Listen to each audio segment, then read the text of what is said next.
ஆண்டவரே, என் தேவனே, உமது கிருபையின்படி எனக்கு இறங்கும். முதலாவது, ஆண்டவரே, நீங்க இறங்க வேண்டும் என்னிடத்திலே, இரக்கம் பாராட்ட வேண்டும் எனக்கு.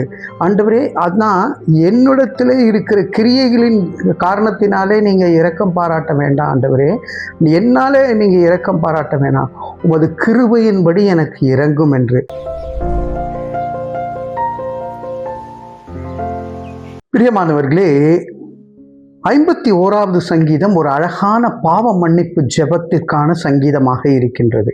அதுல 1வது வசனத்திலே, தேவனே, உமது கிருபையின்படி எனக்கு இறங்கும், உமது மிகுந்த இரக்கங்களின்படி என் மீறுதல்கள் நீங்க என்னை சுத்திகரியும். கிருபையின்படி இறங்கும், இரக்கத்தின்படி என்னை சுத்திகரியும். அவ்வளவுதாங்க.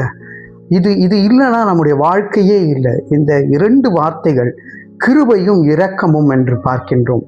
பத்சேபாலின் இடத்திலே தாவீது துணிகரமாக ஒரு பாவத்தை செய்கின்றார். பாவத்தை செய்த பிறகு நாத்தான் அதை உணர்த்துகின்ற பொழுது மனம் நொந்து அந்த இடத்திலே தாவீது உடனே ஜெபிக்கின்ற ஜெபம்தான் இந்த ஜெபமாக இருக்கின்றது. ஆண்டவரே, என் தேவனே, உமது கிருபையின்படி எனக்கு இறங்கும். முதலாவது, ஆண்டவரே, நீங்க இறங்க வேண்டும் என்னிடத்திலே, இரக்கம் பாராட்ட வேண்டும் எனக்கு. ஆண்டவரே, அதான் என்னிடத்திலே இருக்கிற கிரியைகளின் காரணத்தினாலே நீங்க இரக்கம் பாராட்ட வேண்டாம். ஆண்டவரே, என்னாலே நீங்க இரக்கம் பாராட்ட வேண்டாம், உமது கிருபையின்படி எனக்கு இறங்கும் என்று.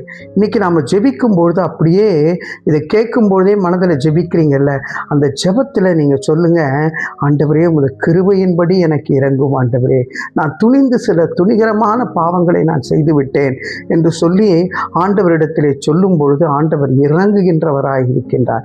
அது மாத்திரமல்ல, ஆண்டவரே, உமது மிகுந்த இரக்கங்களின்படி என் மீறுதல்கள் நீங்க என்னை சுத்திகரியும்.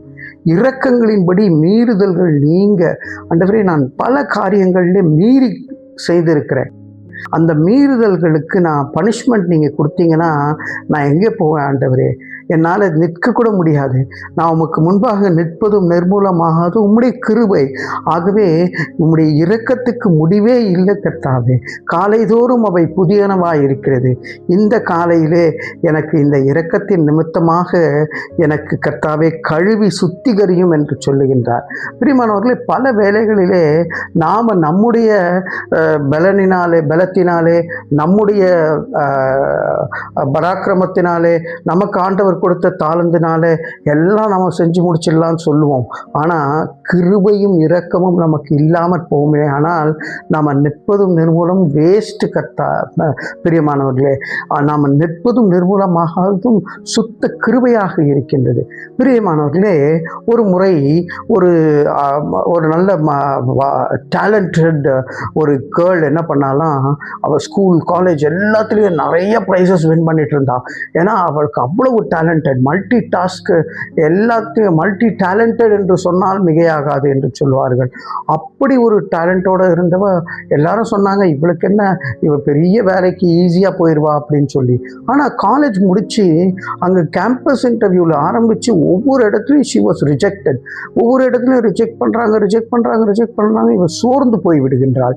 சோர்ந்து போய்விட்டு, ஏன் ஆண்டவரே, எனக்கு இவ்வளோ தாளந்து கொடுத்தீங்க, ஆனால் ஒரு இடத்துலையும் நான் செலக்ட் ஆகலையே என்று சொல்லி ஒரு நாள் என்ன செஞ்சா, என்னுடைய தாளந்துகள், என்னுடைய அத்தனை முயற்சியும் உம்முடைய பாதப்படியில் வைத்து இறங்குகிறேன். உம்முடைய கிருபையின்படி எனக்கு இறங்கும், உம்முடைய இரக்கத்தின்படி என்னை சுத்திகரித்து என்னை கர்த்தாவே என்னை உயர்த்தும் என்று சொல்லி ஜெபிக்கும் பொழுது மகள் அடுத்த நாளில் செல்கின்ற இன்டர்வியூவில் தேர்ச்சி பெற்று ஒரு உயர்ந்த பதவிக்கு செல்லுகின்றாள். பிரியமானவர்களே, நம்மை நாம் நம்பி இருக்கிறதை காட்டிலும் நமக்கு கொடுத்தவைகளை கர்த்தருடைய பாதப்படியிலே வைத்து அவரை நம்பி நாம் ஜீவிக்கும் பொழுது கவலை கஷ்டங்கள் தீர்ந்திடும். கண்ணீர் யாவையும் ஆண்டவர் துடைப்பார். உங்கள் வாழ்க்கை மாறும். தலைகளை தாழ்த்தி தேவனை நோக்கி பார்ப்போம்.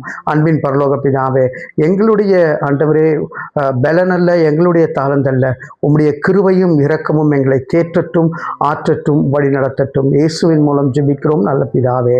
ஆமேன், ஆமேன்.